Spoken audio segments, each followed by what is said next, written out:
नमस्कार, आप देख रहे हैं यंग भारत। मैं हूं आपके साथ दुष्यंत राघव। आज एक पुस्तक की चर्चा के लिए मैं आपके सामने हाजिर हुआ हूं। आप सभी जानते हैं कि पुस्तक तो हर कोई लिख सकता है। कोई अपने यात्रा वृतांत लिख सकता है, कोई अपनी कहानियां लिख सकता है, कोई अपनी कविताएं लिख सकता है, कोई घटना का वर्णन लिख सकता है। लेकिन एक पुस्तक का विषय जब महत्वपूर्ण हो जाता है, जब उस पुस्तक का विषय हमें पाते हैं कि कितने लोगों पर प्रभाव डाल रहा है, लोगों के जीवन में कितना बड़ा व्यापक प्रभाव रखता है।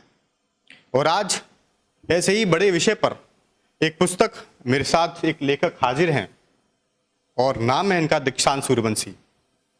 दीक्षांत जी ने एक पुस्तक लिखी है, शहरी नक्सलवाद का सच। पिछले कई वर्षों से हम शहरी नक्सलवाद की जो शब्द है, इसके बारे में हम लोग सुनते आ रहे हैं। लोगों ने तरह तरह की अपनी परिभाषाएं गढ़ी हैं, तरह तरह के अपने अर्थ बताए हैं और तरह तरह की बातें कही हैं।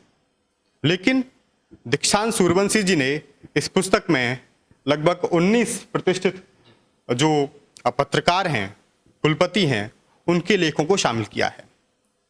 दीक्षांत सूर्यवंशी जी के परिचय के बारे में अगर मैं बात बताऊं आपको, तो दीक्षांत जी मूलतः बिजनौर जिले की नूरपुर विधानसभा के गंगाधरपुर गांव के रहने वाले हैं। दीक्षांत जी की जो प्राथमिक शिक्षा हुई वो सरस्वती विद्या मंदिर में हुई है और वर्तमान में दीक्षांत जी मास कम्युनिकेशन में पीएचडी कर रहे हैं। माखनलाल चतुर्वेदी राष्ट्रीय पत्रकारिता एवं संचार विश्वविद्यालय से दीक्षांत जी ने स्नातकोत्तर किया है। तो दीक्षांत जी, बहुत बहुत स्वागत है आपका यंग भारत पर। धन्यवाद दुष्यंत जी, यंग भारत पर पुस्तक की परिचर्चा के लिए बुलाने के लिए आपका बहुत बहुत धन्यवाद।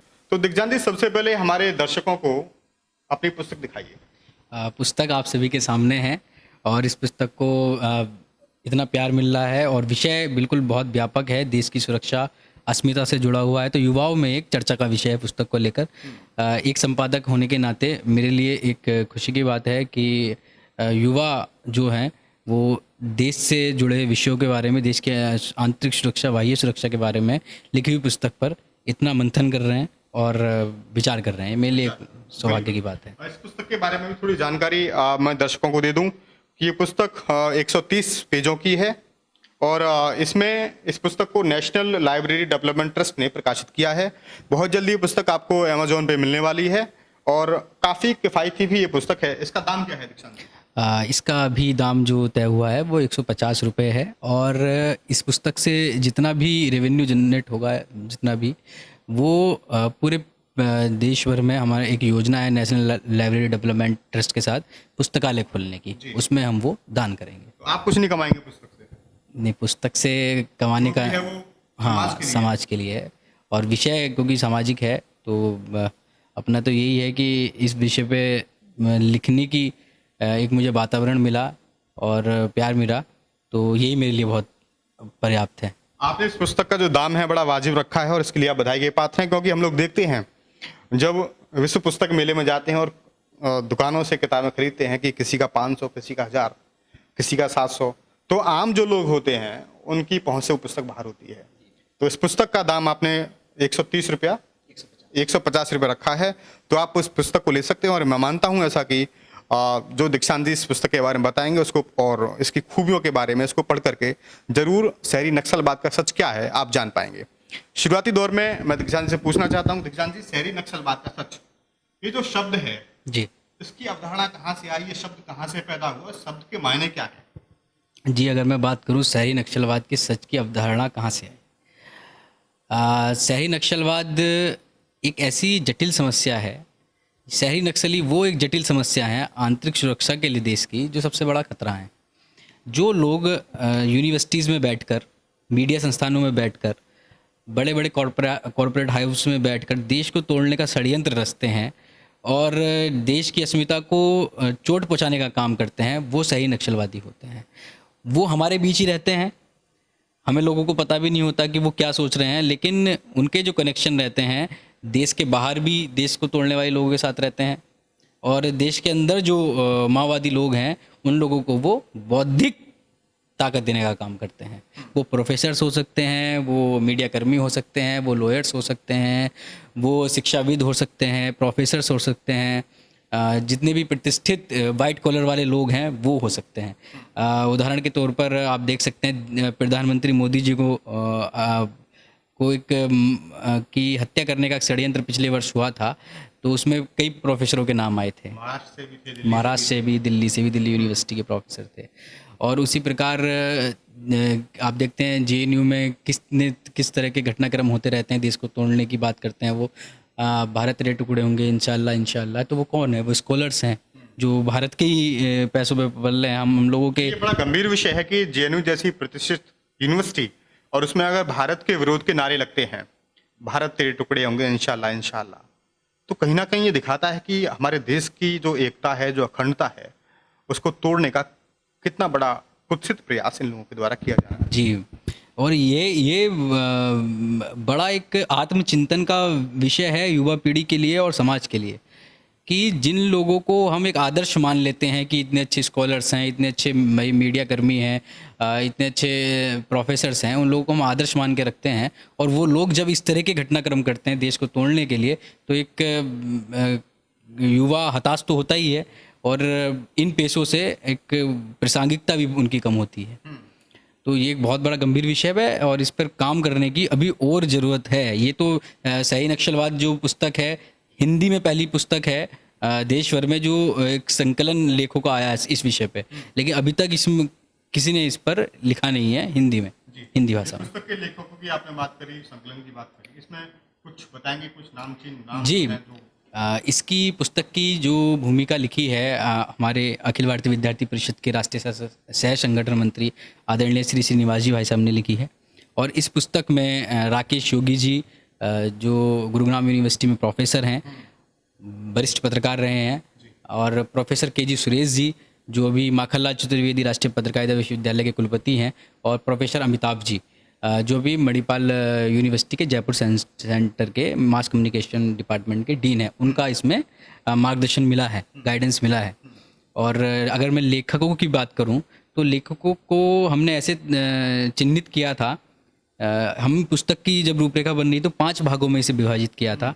मीडिया में नक्सलवाद, और साहित्य और सिनेमा में नक्सलवाद, शिक्षा में नक्सलवाद, और आपका एनजीओ के माध्यम से किस ढंग से काम करते हैं वो एक नक्सलवाद का तरीका, और राजनीति में नक्सलवाद। तो उसमें इन विषयों पर जो प्रोमिनेंट लोग थे, जो असलियत बाहर ला सकते थे इन लोगों की, हमने उन लोगों को इसमें लिखने के लिए, मार्गदर्शन के लिए बोला था। कि इसमें जो अच्छे बौद्धिक स्तर के लोग कहे जाते हैं उनके लेखों को आपने शामिल किया। और अपने यूनिवर्सिटीज़ के कुलपति हैं, उनके इसमें आर्टिकल्स हैं, और मीडिया कर्मी हैं जो जिन्होंने मीडिया में किस ढंग से नक्सलवादी काम करते हैं, उन्होंने इसमें अपने आर्टिकल्स दिए हैं। कुछ युवा पत्रकार भी हैं जिन्होंने अपने 3-4 साल के कैरियरों में इन चीज़ों को देखा है, तो फेस किया है, वो अपने अच्छे प्रतिष्ठित न्यूज़ चैनल्स में काम कर रहे हैं, तो उन लोगों ने अपने इसमें अनुभव साझा किए हमारे। आपने मीडिया की भी बात की, पुस्तक में आपने एक जगह लिखा है कि मीडिया में आपके करियर को तबाह करने के भी प्रयास किए गए, इसके बारे में क्या कहना चाहेंगे? जी हाँ, पुस्तक में क्या वो जब मैंने इसका प्रस्तावना लिखी थी तो उस समय मेरे अंदर वो विचार उसी वक्त आया था कि जब हम यहाँ माखनलाल चतुर्वेदी में पढ़ते थे 62 में नोएडा कैंपस में, तो हमने एक कार्यक्रम कराया श्री राम मंदिर निर्माण को लेकर, कि श्री राम मंदिर मुद्दा एक उस समय परिचर्चा का विषय था। सभी पूरे देश भर में मीडिया चैनल्स में डिबेट हो रही थी और समाचार पत्रों में निरंतर आ रहा था। तो हमने इस पर कार्यक्रम कराया यूनिवर्सिटी में कि इस पर एक चर्चा होनी चाहिए। उसमें सभी धर्मों के लोग थे और हमारे यूनिवर्सिटी के प्रोफेसर भी थे, आदरणीय प्रोफेसर अरुण भगत सर, BS निगम जी और अनुरुद्ध सूबेदार जी, इस तरीके के, और सौरभ मालवीय जी और सूर्य प्रकाश जी, सभी, और राकेश योगी जी, सभी इसमें शामिल थे कार्यक्रम में, और हर धर्म के जो छात्र थे उसमें शामिल थे। लेकिन अच्छे से चर्चा हुई, पक्ष विपक्ष दोनों हुआ। एक वामपंथी मीडिया के धड़े ने उस परिचर्चा को ऐसे पेश किया कि यूनिवर्सिटी में श्री राम मंदिर को लेकर अगर परिचर्चा होगी तो कितना बड़ा पाप इन लोगों ने कर दिया, कि श्री राम मंदिर को लेकर परिचर्चा होगी तो इन लोगों ने कितना बड़ा पाप कर दिया। और श्री राम को लेकर के चर्चा हो गई तो बहुत बड़ा पाप हो गया, और जेएनयू में अगर राष्ट्र विरोधी नारे लगे तो कुछ नहीं है, वो उनकी नज़र में ये था। न्यूज़ लॉन्ड्री की आप वेबसाइट पर आज भी जा सकते हैं, अमित भारद्वाज जी उसके उन्होंने वो खबर लिखी थी। उन्होंने लिखा माखनलाल विश्वविद्यालय, विश्वविद्यालय नहीं, विश्व मतलब पॉइजन जो वाला जो विश्व होता है, विश्वविद्यालय की, उसमें इस तरह की चर्चा हुई। आप एक नैरेटिव देख सकते हैं कि मतलब इन लोग कैसे ये पत्रकारिता के छात्र को डिमोरलाइज कर देते हैं कि इस तरह के राष्ट्रीय अस्मिता के मुद्दों को कोई उठा ना सके। मुझे बाकायदा लोगों ने मुझे कहा कि दीक्षांत ये कैरियर के लिए बहुत ख़राब चीज़ है, ये जो कम्युनिस्ट विचारधारा के लोग हैं ये मीडिया में आपका कुछ नहीं होने देंगे और कहीं नौकरी करने जाओगे। आपको धमकी भी मिली? हाँ, मुझे कहा गया है इस बात को कि जिस संस्थान में काम करोगे नौकरी नहीं करने देंगे। नाम मैं नहीं लेना चाहता उन लोगों का। हालांकि फिर बाद में वही लोग कई बार अपनी बात को नकारते हुए वो हुए कि हम मतलब कि उन्होंने गलत बोला मुझसे कि उस समय ऐसा नहीं बोलना चाहिए था। तो इस तरीके की धमकी दी गई कि भाई आप अगर इस तरह की वो कर रहे हैं तो आप सक्सेस नहीं हो सकते मीडिया में। तो मैंने सोचा कि ऐसे लोगों को एक्सपोज तो करना पड़ेगा ना। आज दीक्षांत ने कार्यक्रम और साथ में वहाँ कार्यक्रम कराया यूनिवर्सिटी में, कल के दिन को और कोई दीक्षांत का कार्यक्रम कराएगा, अगर वो राष्ट्रीय अस्मिता का विषय उठा रहा है वो कार्यक्रम कराए, उसकी आवाज़ ना दबे, तो इन लोगों को एक्सपोज करने की ज़रूरत है। अगर आप मीडिया की बात कर रहे हैं और मीडिया से जुड़ा हुआ एक और सवाल मेरा आपसे है, आपने पुस्तक में जो लिखा है कि मीडिया से लेकर फिल्म जगत तक इसका जो दायरा है वो हमें देखने को मिलता है, कैसे फिल्म तक, कैसे फिल्म मीडिया में भी कैसे?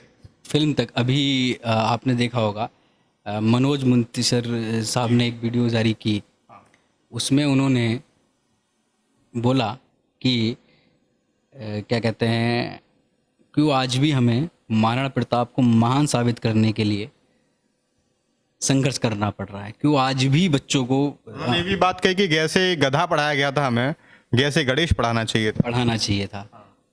क्यों अकबर जैसे क्रूर राजा को महान माना जाता है, पुस्तकों में लिखा जाता है, क्यों अकबर जैसे क्रूर राजा पे फिल्म बनती है और वो करोड़ों का बिजनेस करती है, और उसमें गलती हम भारतीयों की भी है जो इस तरह की फिल्में देखते हैं। रानी जोधाबाई को उसमें किस ढंग से पेश किया गया है, ये गलती हमारे भारतीयों की है। ऐसी फिल्मों को तो चलना भी नहीं चाहिए हमारे देश में। क्यों फिल्मी पर्दे पर किसी डॉन के ऊपर फिल्म बनती है, वो करोड़ों रुपए कमाती है। Once upon a time Mumbai Sultan Mirza के ऊपर बनी, पहला पार्ट, दूसरा दाऊद के ऊपर बना। जैसे कहते हैं कि इन लोगों की ये इन लोगों से इंस्पायर होकर फिल्में बनाई गई, और कई मैं नाम ऐसे बता सकता हूँ कि इस तरह की फिल्में जो बनती हैं जो गलत लोगों को प्रमोट करती हैं, वो उसे क्या कहेंगे आप? उसे सिनेमा में नक्सलवाद नहीं कहेंगे। और सबसे बड़ी बात ये, जब कोई आप बचपन से फिल्में देख रहे हैं, किस तरीके से पंडितों को, ठाकुरों को किस तरीके से प्रमोट किया जाए। ठाकुर है तो दुराचारी है, पंडित है तो वो लूटपाट कर रहा है, और वहीं कोई अगर मौलवी है तो वो कितना हितचिंतक है। अगर रहीम चाचा हैं तो भैया वो तो बहुत भले हैं, अगर पंडित है तो वो। मुस्लिम पक्ष तो ये भी कहता है ना कि फिल्मों में जो आतंकवाद दिखाया जाता है वो मुस्लिमों का दिखाया जाता है और किसी का आतंकवाद उनको नहीं दिखता। कौन कहता है ये पक्ष? ये मुस्लिम कहते हैं कि हमें हिटलर साबित कर दिया है पूरी तरीके से। नहीं, वो पहली बात तो जगह देखो वहाँ पे टोपी वाला और दाढ़ी वाला ही दिखता है। हाँ, क्योंकि वो एक यथार्थ सत्य है। हाँ। वो एक यथार्थ सत्य है, उसे मानना पड़ेगा। वो यथार्थ सत्य है। हम कितना भी बचते रहें कि आतंकवाद का कोई धर्म नहीं होता, तो आप मीडिया रिपोर्ट्स देख लीजिए, आज तक की घटना देख लीजिए, आपको पता चल जाए किस समुदाय के लोग सबसे ज़्यादा हैं। झारखंड, महाराष्ट्र या पश्चिम बंगाल, सैकड़ों सैनिकों को हम खो चुके हैं इन नक्सलवादियों के हाथों। तो शहरी नक्सलवाद और जो ग्राउंड पे जो नक्सलवाद है, उन लोगों से निपटने में अब तक सरकार कामयाब क्यों नहीं हो पाई? देखिए, वही बात है कि अब तक काम तो चल रहा है पहले से। पहले धीमी गति से चला, अब तेज गति से चल रहा है। पहली सरकारें इन्हें पोषित करती थी, पैसे देती थी एनजीओ के माध्यम से और इनके मूवमेंट चलाने के लिए। अब जो है लगाम लगी है इनकी फंडिंग पे, अब उसके आपको परिणाम देखने को मिलने। पहली ऐसी घटनाएं अब नहीं हो रही हैं, और अब कितनी एनजीओ को सरकार ने बंद किया है। ऐसी घटनाएं तो खूब हो रही हैं।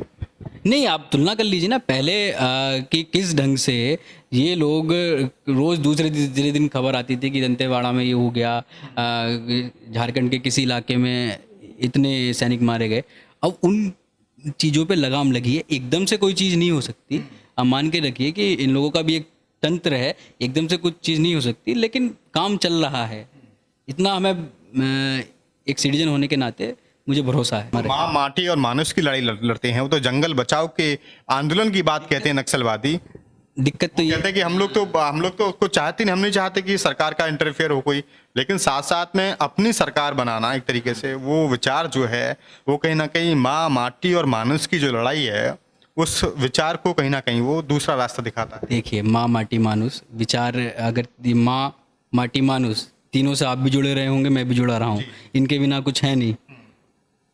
फर्क इनकी माँ माटी मानुस में इतना है ये कि ये ऐसा काम करते हैं इन शब्दों के रूप में देश को तोड़ने का, और हम माँ मानते हैं भारत माता को। हम भारत माता की अखंडता के लिए, उनके स्वाभिमान के लिए काम करते हैं, और ये लोग इन्हीं सब शब्दों को प्रसारित करके देश को तोड़ने का काम करते हैं। इनका जो विचार है, और अपने आप को पीड़ित दिखाते हैं। पीड़ित दिखाते हैं लोग ये बैठ के। अब भाई ये किस बात के पीड़ित हैं? मतलब जो शहरी नक्सलवादी है किस बात के पीड़ित हैं? ये तो अच्छे संस्थानों में बैठकर देश को तोड़ने का काम कर रहे हैं। शहरी नक्सलवाद और जो जमीन पे नक्सलवाद है उसमें मूल अंतर जो है क्या बताना चाहेंगे दर्शकों को? वही तो मैं बता रहा हूँ कि सरकार जो है, सरकार ने अभी इतना अच्छा काम किया कि भाई जो लोग मुख्य धारा में दोबारा आना चाहते हैं, देश को की मुख्य धारा में दोबारा आना चाहते हैं, उनका स्वागत है एकदम। और सरकार इसके लिए बहुत अच्छा काम कर रही है, जैसा रिपोर्ट्स आती हैं, मीडिया में देखा है। मुआवजा आदि दिया जाता है, ये सरकारी नौकरी में भी लिया। हाँ, कि बंदूक के दम पर अपनी मांग मत बनवाइए। सरकार हर किसी की बात सुनने के लिए तैयार है। बंदूक के दम पे जो है वो बदलाव नहीं हो सकता, क्रांति नहीं आ सकती। क्रांति नहीं आ सकती। अब इनका तो कम्युनिस्टों का ये रहा है कि क्रांति जहाँ इन्होंने की है, हमेशा बंदूक के दम पे ही क्रांति की है इन लोगों ने। देख लिए, जहाँ भी कम्युनिस्ट सरकार है वहाँ सबसे ज़्यादा हिंसा फैलती है, सबसे ज़्यादा लोग मारे जाते हैं। सरकार के कामकाज को प्रभावित करने में, सरकार को गिराने या बनाने में कितनी बड़ी भूमिका पाते हैं आप शहरी नक्सलवादी? देखिए, इनके हाथ में बनाना बिगाड़ना तो है नहीं, क्योंकि देश की जनता जागरूक है। सरकार लोकतंत्र के माध्यम से चलता है, और लोकतंत्र जो है वो उसमें वोट की बहुत बड़ी ताकत है। और वोट जो है अब जनता जागरूक हो गई है। राष्ट्रीय पक्ष के मुद्दों पर ही जनता वोट करती है। जो राष्ट्रीय हित के लोग हों उनके पक्ष में। लेकिन दीक्षांत जी, एक बात कही जाती है कि अगर किसी झूठ को 100 बार परोसा जाए तो वो सच साबित हो जाता है। इन लोगों ने यही तो परोसा है अब तक। इन लोगों ने, मैं पहले सवाल पे आ जाता हूँ कि सरकार को, फिर मैं इस बात का जवाब दूंगा कि सरकार को बनाने बिगाड़ने में, देखिए इनका बस यही है कि बढ़िया शहरी नक्सलियों की अगर मैं बात करूँ, बढ़िया 5 स्टार होटलों में ये जाके कोई बौद्धिक आयोजन करेंगे, उसमें हमारे योद्धाओं को गरियाएंगे, हमारी सेना को गरियाएंगे, और उनके बारे में उल्टा सीधा बोलेंगे, और राष्ट्रीय ताकतों के बारे में उल्टा सीधा बोलेंगे, और एक ये आयोजन करके फिर उसके बाद शाम को उसी होटल में ये रेड वाइन पियेंगे, और फिर उसके बाद अखबारों में इनकी कटिंग आ जाएगी। बस इनका इतना ही रह गया। ग्राउंड जीरो पे इनका कुछ अब रहा ही नहीं। आप देख रहे हैं कि कैसे इनसे मोह भंग होता जा रहा है। आपने देखा इतने बड़े बड़े जो बताओ, एक ऐसे लोगों को नेता बना दिया जो आज तक चुनाव नहीं जीत पाए। जब वो यहाँ JNU में पढ़ते थे उस समय उनको एक बहुत बड़ा युवा नेता माना जाता था कि देश के सबसे टॉप 10 युवाओं में, वो आज तक चुनाव नहीं जीत पाए। तो आप लगा सकते हैं कि इन लोगों का जनाधार क्या है। सिर्फ मैं बता रहा हूँ ना कि मीडिया में गठजोड़ और बौद्धिक क्षेत्र के लोगों में गठजोड़ है, जो एक दूसरे को ये बस बढ़ाते हैं, और ग्राउंड जीरो पर इनका कुछ भी नहीं रहा है। देश की जनता बहुत अच्छे से इन लोगों को जानती है। आपने राष्ट्रीयता की बात करी। जो ग्राउंड पे जो नक्सलवादी लोग हैं उनका एक जो एरिया है वो सीमित है। शहरी नक्सलवाद जो आप बात कर रहे हैं, अगर आपकी माने तो उसका जो एरिया है वो बड़ा विस्तृत है, उसकी सीमाएं नहीं हैं शहरी नक्सलवाद के लोगों, क्योंकि बौद्धिक रूप से वो लोग सक्षम हैं। भारत के लिए कितना बड़ा खतरा, भारत की राष्ट्रीयता के लिए कितना बड़ा खतरा आप मानते हैं? शहरी नक्सलवाद को खतरा ही खतरा है। मैं तो सबसे बड़ा खतरा मानता हूँ। क्या कहते हैं, आतंकवादी जो होते हैं वो तो भाई उनका पता है कि लश्कर तैयबा है, देश के बारे में बुरा सोच रहा है, जैसे मोहब्बत है देश के बारे में बुरा सोच रहा है। जितने भी ऐसे संगठन हैं हमारे दुश्मन मुल्क हैं जो षड्यंत्र रचते रहते हैं, कि उनका हमें पता है कि घोषित हमारे शत्रु हैं, लेकिन इन लोगों का हमें नहीं पता है ये हमारे बीच ही बैठे हुए हैं दुष्यंत जी, यूनिवर्सिटी में प्रोफेसर हैं, मीडिया संस्थानों में हैं, जिनकी बातों पर हम विश्वास करते हैं। लेकिन यही लोग, यही बड़े बड़े वकील, यही बड़े बड़े पत्रकार अफजल गुरु जैसे आतंकवादी को बचाने के लिए जब अदालत खटखटाते हैं रात में, तो आपको उनकी नीयत पर बिल्कुल पुख्ता संदेश चला जाता है इनकी नीयत से कि किस तरीके से ये देश को तोड़ने का काम कर रहे हैं। जी, कार्यक्रम के अंतिम क्षणों की तरफ हम लोग आ रहे हैं। अपने दर्शकों से जो इस पुस्तक को पढ़ेंगे, जी, बड़ी उम्मीदों के साथ, बड़ी आशा के साथ, उन दर्शकों से क्या कहना चाहेंगे? मैं इस आपके यंग भारत जैसे प्रतिष्ठित और युवाओं के बीच पॉपुलर चैनल के माध्यम से मैं कहना चाहता हूँ कि युवाओं को जागरूक हो जाना चाहिए इन विषयों पर। अगर युवा जागरूक नहीं होगा तो ये लोग और अपनी विचारधारा को बढ़ाकर देश का हित करने के बारे में सोचते रहेंगे। और सभी लोगों से मेरा निवेदन है कि ज़्यादा से ज़्यादा पुस्तक को पढ़ें, विषय को समझें। और पुस्तक तो एकमात्र संकलन है, और भी इन लोगों के बारे में, इनके प्रोपेगेंडा को समझकर इन्हें एक्सपोज करें ज़्यादा से ज़्यादा। ये अभियान सिर्फ दीक्षांत सूर्यवंशी का नहीं है, ये अभियान हर राष्ट्रवादी युवा का होना चाहिए। आसानी से एक बार फिर आप बता दीजिए दर्शकों को कि आसानी से पुस्तक उनको कैसे कैसे उपलब्ध हो सकती है? इसका विमोचन कार्यक्रम होने के बाद इस पुस्तक का अमेजन, फ्लिपकार्ट पे ये अच्छे से मिल जाएगी, और नंबर भी लिखा हुआ है पब्लिशर का।